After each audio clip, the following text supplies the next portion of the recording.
All right. So you're you've got your service ready, you've got your product ready, and you need to get it out there, so that people can find out about it. The biggest mistake that I've seen in the past, and the biggest mistake I've made in the past, learning from experience, was way back when I first started doing design work. I had this idea that everything needed to be really fancy and really richy looking. This was my own personal, way of looking at it at the time. And of course, you're at this moment, you're probably saying, well, of course that's ridiculous. And you're right, it was. It was ridiculous.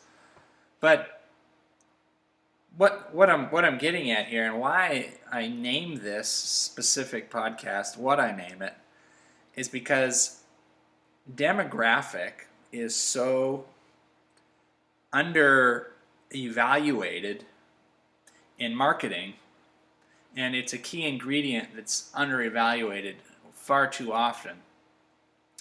And what I am specifically referring to is,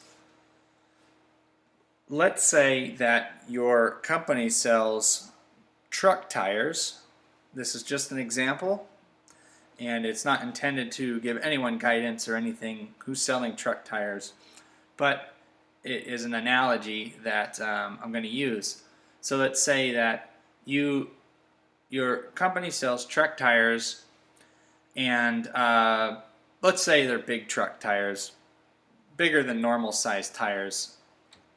So your objective then in advertising is to talk to those individuals that will buy these big oversized tires.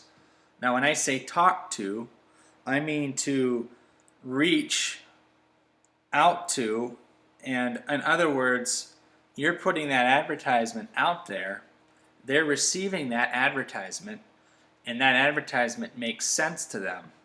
In other words, it's on the same train of thought as them.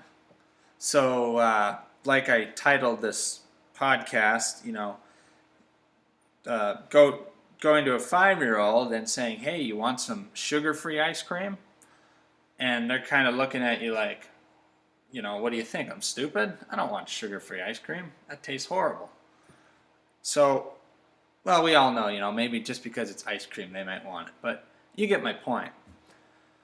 So, one of the most critical, important things to focus on in your online branding and your online advertising is making sure that your message, whatever it may be, and I'm not talking about just a verbal message, but I'm talking about a visual message, reaches and can contact your potential customer, your potential interactor, buyer, whatever it may be.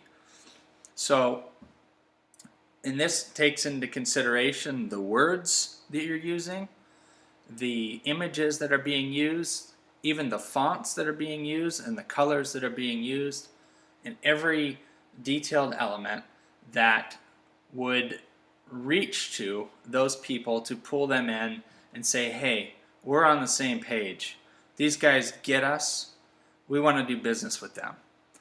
And you may have experienced this before. You may have been driving down the highway or watching a TV ad or on the internet watching an ad, and you just saw something and you just said, that's exactly what I was looking for right there. You see it, and we see it all the time in these types of advertisements where it's simplify your life.